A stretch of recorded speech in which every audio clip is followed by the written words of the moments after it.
It's just a matter of timing. Welcome to the MarTech Podcast, a member of the I Hear Everything Podcast Network. In this podcast, you'll hear the stories of world-class marketers that use technology to drive business results and achieve career success. Here's the host of the MarTech Podcast, Benjamin Shapiro.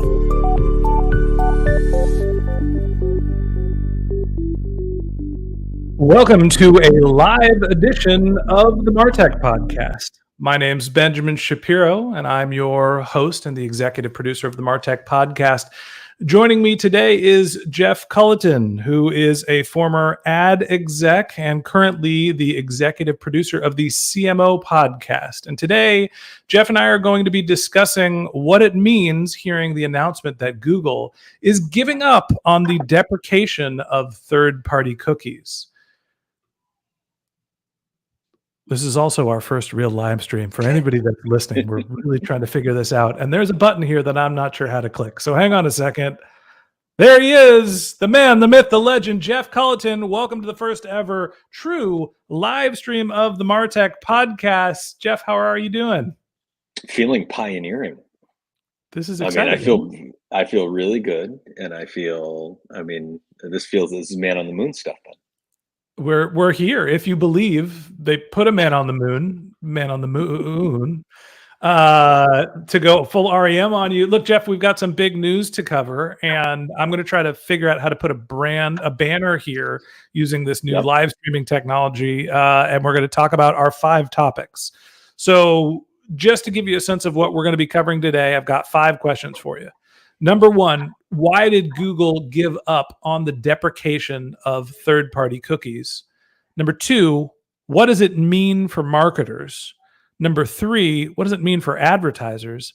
Number 4, how do we think about data and privacy moving forward? And the last one is, who wins now that Google is keeping third-party cookies live for marketers? So let's start off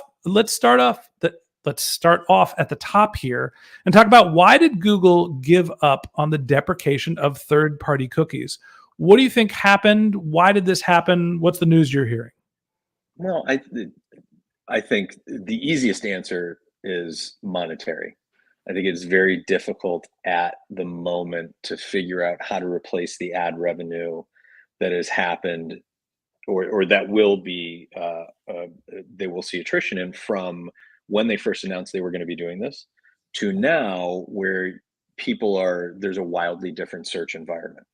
So I think it is a shareholder issue. I think it is a top line revenue issue. I think it is an overall business issue of, hey, this is a great idea. When we first started it, we didn't think that a completely new AI means of searching for things was going to come in and completely upend our business model and take away our walled garden. I'm hearing some Illuminati stuff from you, right?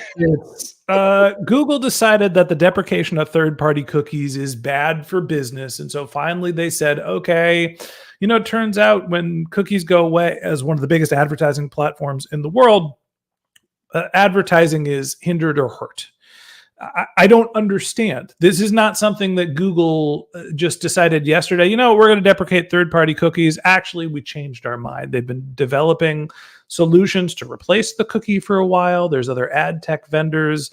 To me, it's not just about Google. I think that there is a larger, there are larger wheels in motion here, in the sense that it's not just Google that's affected, it's marketers, it's advertisers. There's revenue at stake for everyone. Talk to me a little bit about who you think is the most impacted by this.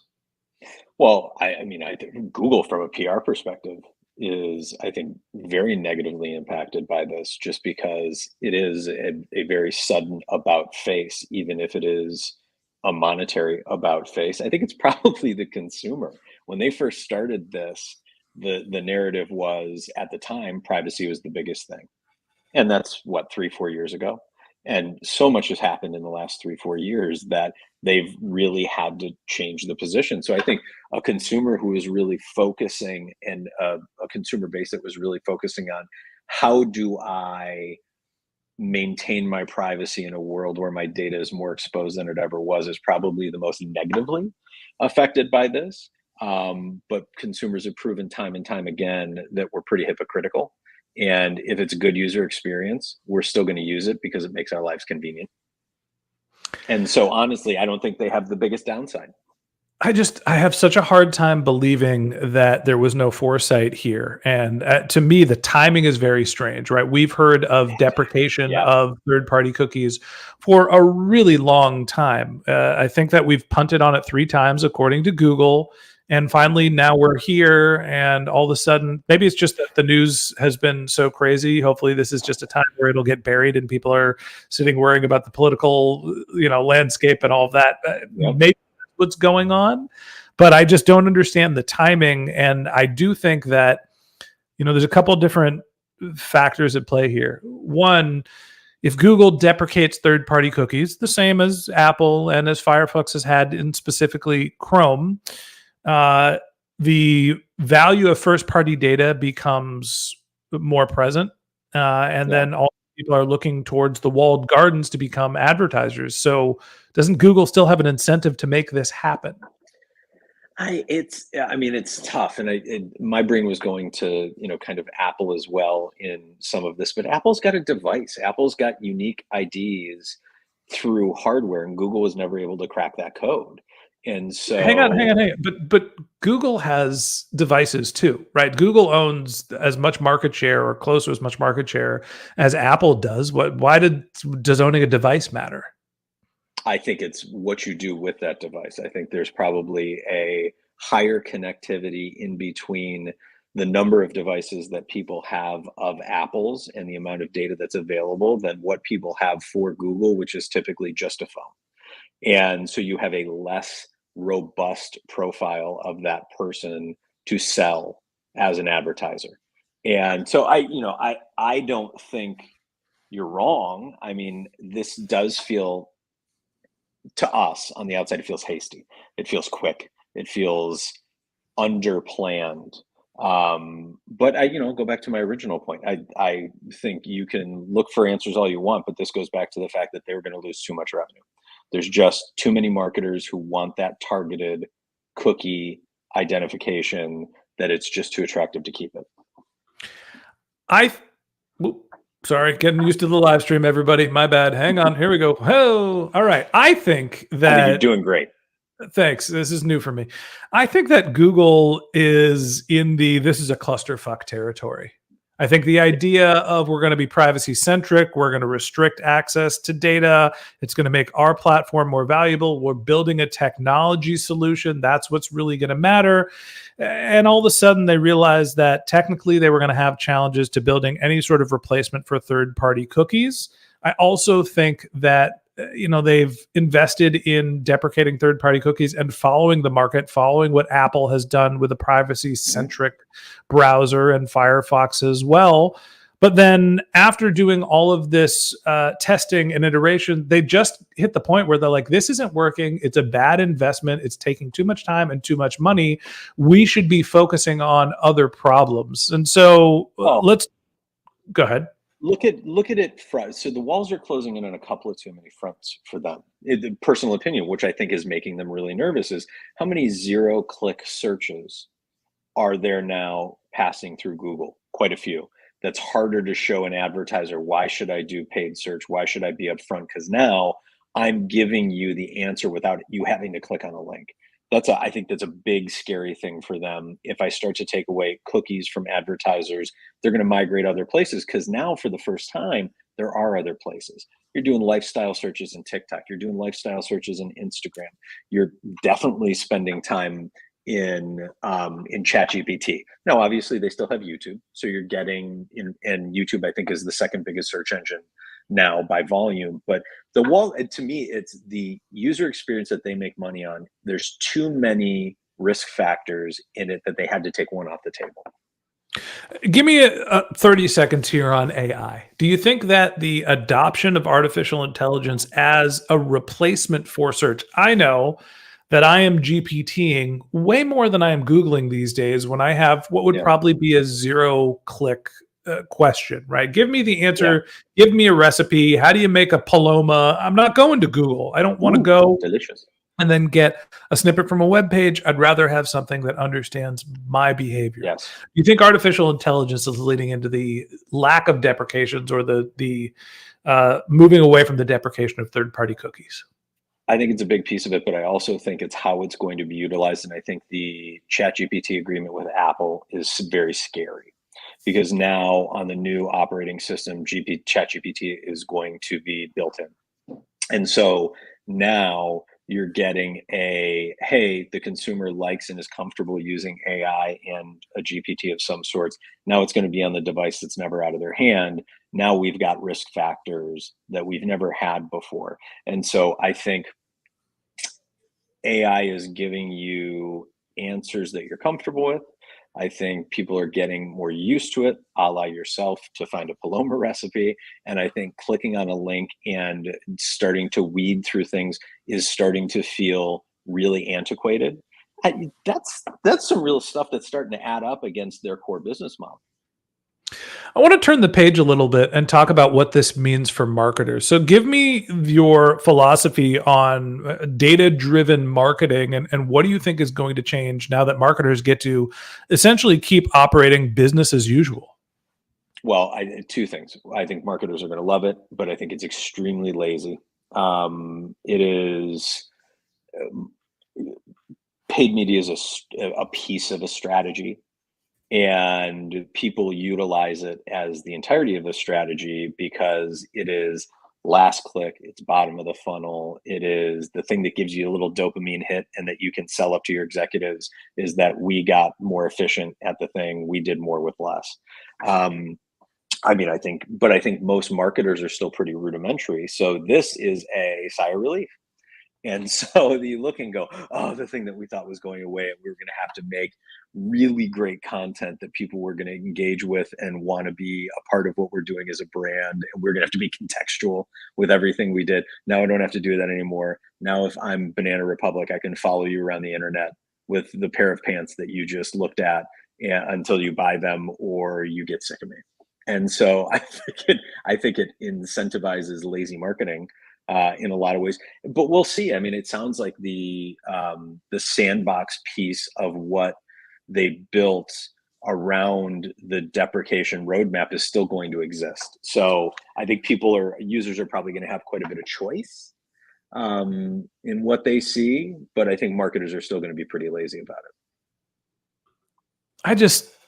The thing that I'm having a hard time wrapping my head around is marketers have spent so much time preparing for this, right? We've all been sitting around saying third-party cookie deprecation is coming. I need to be more contextual. I need to be more first-party data centric. There's a little bit of a mix here, right? We've been data-driven marketers for the last, 10 years, and it's all about access to data and getting down to, micro targeting and understanding each moment. And now all of a sudden that was going away, and we were headed towards this future of more brand style marketing, more contextual targeting, and less individual targeting using things like cookies. So are marketers still going to go through this change in behavior? Are we still going to think about contextual targeting? Are we still going to be thinking about creating content and doing different style of marketing? Or are we just going to go back to the way it was and we're all just pixels and advanced targeting criteria? I think you're going to get some of both, but I think what you're going to get is a bigger gap between the haves and the have-nots. I think you're going to get a lot of, once again, lazy marketers who just go back to the way things were. And I think consumers are probably a little bit past that. So I think people that still take kind of the hallmarks of what we've been doing and learning over the last little bit, being more contextual, using our data, enriching our data with everything that we can get our hands on so we can be useful to that person in the moment, surrounding our brand, building the brand up to mean something to people. I think the people that continue down that road are going to disproportionately win. And I think the people that go back and fall back on the lazy approach of, I am just going to buy data around, these cookies are probably going to start to see, more of a slide. You know, Jeff, we've been working on I Hear Everything, and you're helping me with some business development efforts. And part of the pitch for the production business that I run is that brands are media companies, and media companies need media brands. I know that might sound a little convoluted, but people are ignoring advertising.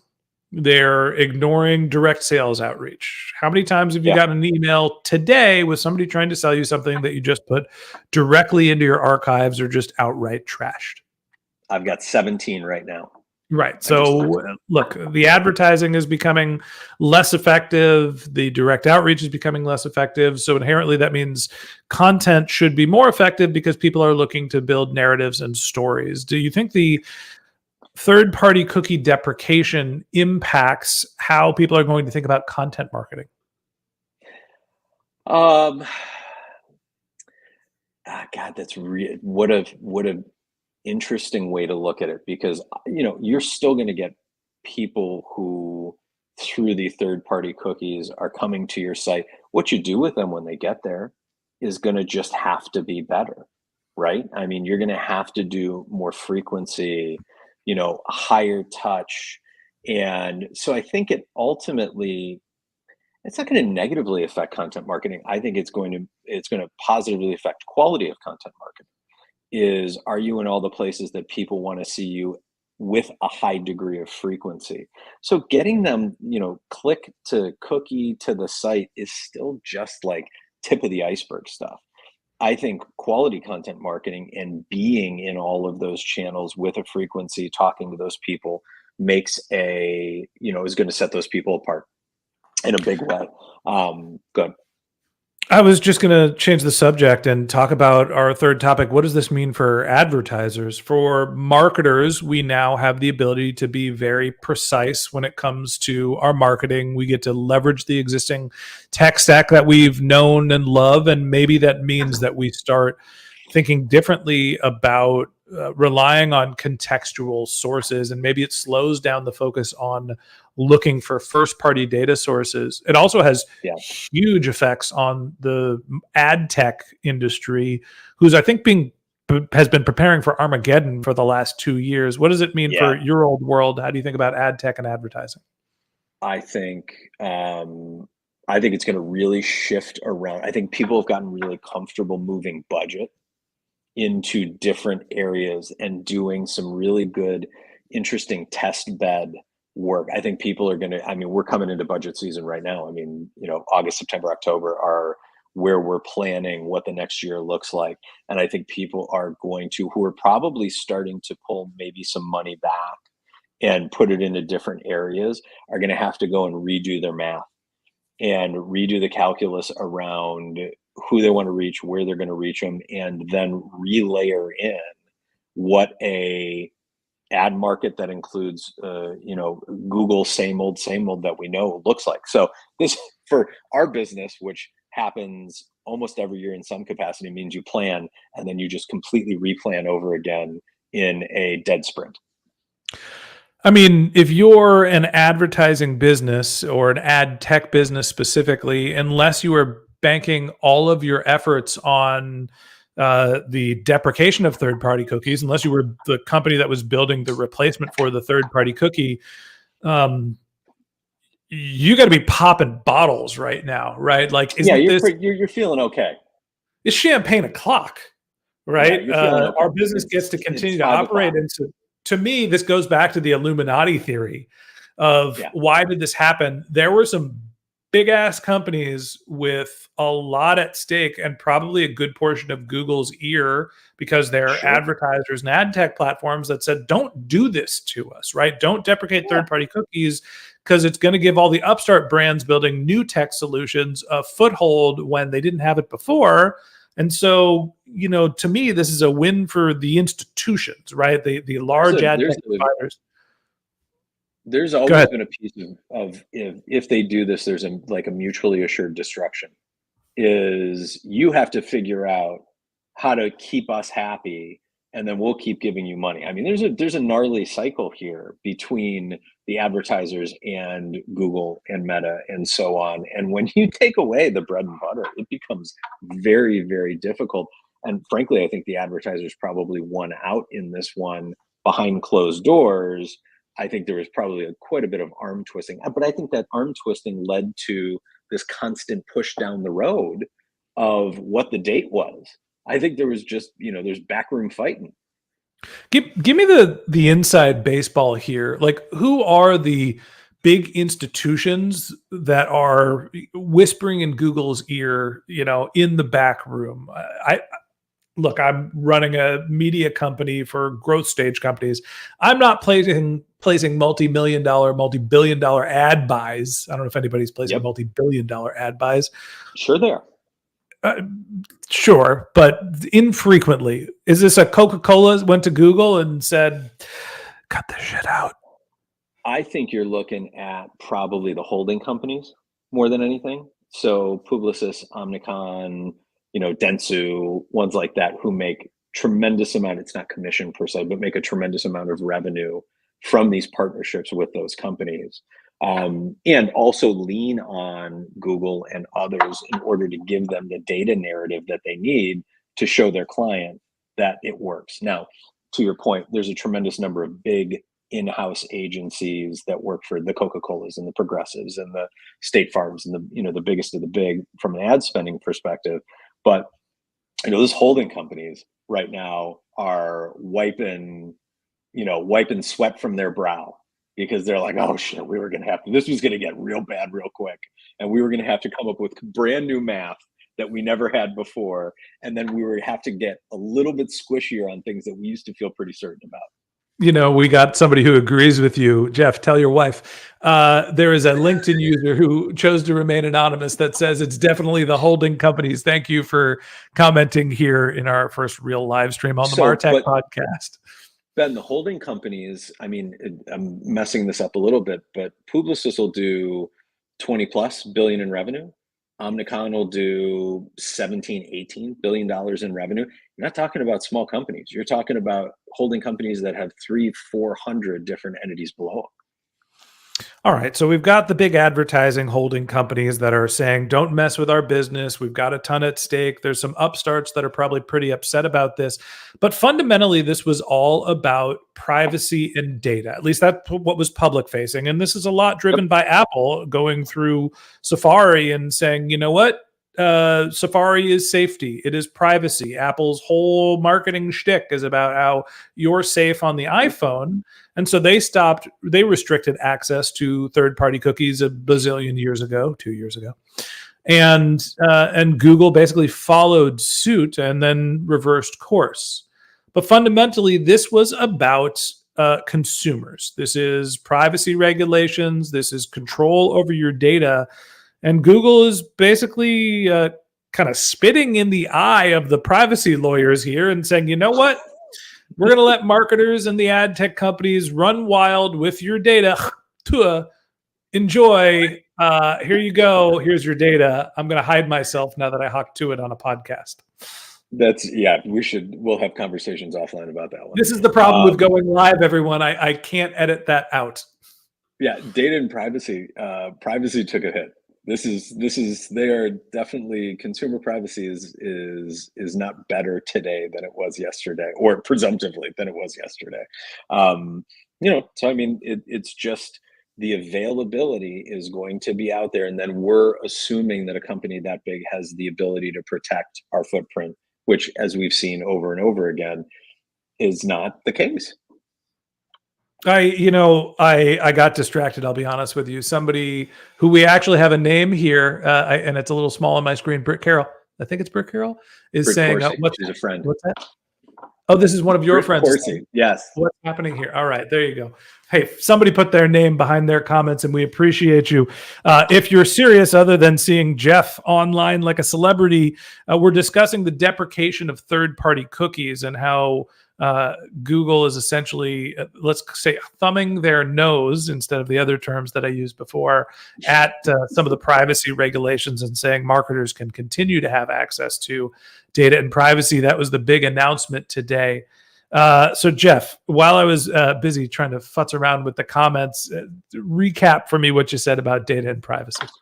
I just think that takes a step back. I think you were progressing towards a much more stringent, kind of handling of data and availability of it. And I think this takes us back to a couple of years ago, places where, the handling of that data, consumers put a tremendous amount of trust in the groups that we use or we give our data to.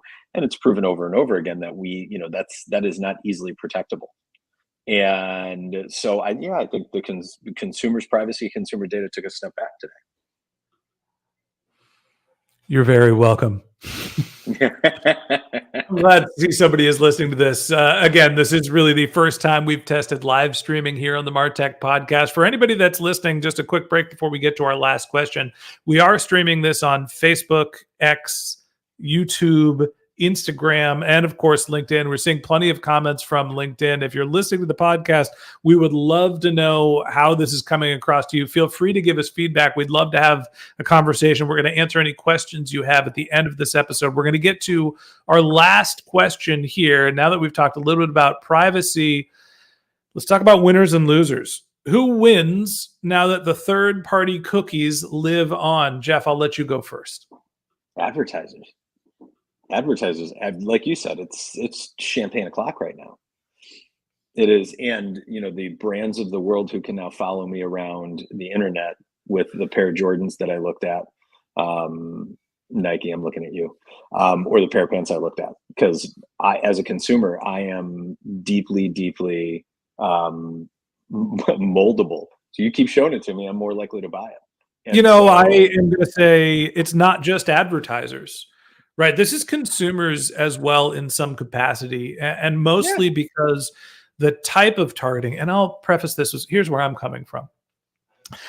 I don't go to social media all that much to consume content. I do consume a fair amount on LinkedIn, but when I go to the Facebook, Instagrams of the world, I'm basically looking for the ads to try to figure out what clothes I should buy at this point. Like, I'm there less for... It used to be like, hey, who's single and ready to mingle? And then it was like, oh, maybe I'll check out my kids' photos. And now I'm like, you know what? I don't need to see everybody's baby photos anymore. Just show me some cool stuff and maybe a couple of t-shirts and we're good. So like, for me, good news, you're going to be kitted out again. That's good. Hey, I'll be ready for a podcast. Be ready for like live streams. This is all new and new to me. I'm going to need a new wardrobe, maybe fancy up the background. I think all the plants are alive still. I think I like your background very much. Thank you. My wife made the artwork, and the bobbleheads are all sourced firsthand. Those are first party data bobbleheads. But I think consumers win here in the sense of the advertising and targeting will be better, which I think makes a better experience. But on the flip side, there's the losers of, if you're trying to control your privacy, well, you got some problems. So, other than advertisers and consumers who like contextual relevant targeting, Jeff, who do you think is the loser here? Frankly, I think Google is. I mean, let me couch this from a couple of different areas. So I think this is they've put people through a lot to get to this. And to your point, they have made people jump through hoops in order to get prepped for this situation. So this is a pretty shitty about face in terms of just how many. I mean, they're a partner-based organization. They need to support their partners, and they put them through the ringer on this one. And so, I don't think they look particularly good in this moment as they do this about face on this. And to the other side of it, I mean, some of the other ad tech platforms who have been building and building and building to get ready for this and to undercut they're now, you got a couple of years of work that goes down the drain, as a lot of marketers are not going to be interested. A lot of advertisers are not going to be interested in going with a new unproven technology versus the one that they know is a slam dunk. So, I think there's losers from a couple of different perspectives. I think the biggest loser here is us. Yeah. Sad to say. Jeff, felt like you were setting us up for it. It's not you, it's me, it's us, it's marketers. nothing personal, but like how much time did we invest into figuring out how to deal with a post-cookie world? How many podcast episodes have I recorded talking about the deprecation of third-party cookies? It's been a handful. It's not none. And here we are after talking about this for 2 years, and it was all smoke, no fire, right? We've spent effort, we've spent budget. A fair amount of marketing has been telling their exec staff, who is not marketing, that we got to get ready for this, investing budget and changing their marketing strategies. All of a sudden have the rug pulled out for them. So what's a marketer to do? You know, if you're in-house and you've been telling your exec staff, hey, we got to get ready for this deprecation of third-party cookies. Let's move away. Let's start collecting our own data. Let's start doing all the things to be ready for the new world order. And then all of a sudden we're here today and it's like, actually, we don't have to do any of that shit. How do you feel? I think you keep going down the pathway of all the contextual first party. I really do. That data is rich, can be used in a tremendous number of different ways. But I think some of the things that you were testing, you're going to pull money from and put it back into the same old, same old. So I think some test budget is going to get scalped here to go back into, you know, the Google SEM budget. I think here's the strategy is you can say, look, we invested all this budget into testing while we were getting ready for third-party deprecation of cookies. There's no way we could have known that Google was going to waffle, but here's the wins and here's the new marketing strategies that we've cultivated that helped us figure out what to do if third-party cookies go away. And now we have all of these new learnings. And instead of just being I can hit a shot from 1 point on the court, now I've got a 3-point game, a mid-range game. I can get to the hoop, to use a basketball metaphor. We can hit shots from all over the courts. We're 3-level scorers. We are better as a marketing department, even though we invested in building technologies for a problem that we never ended up happening. Yeah, that never happening.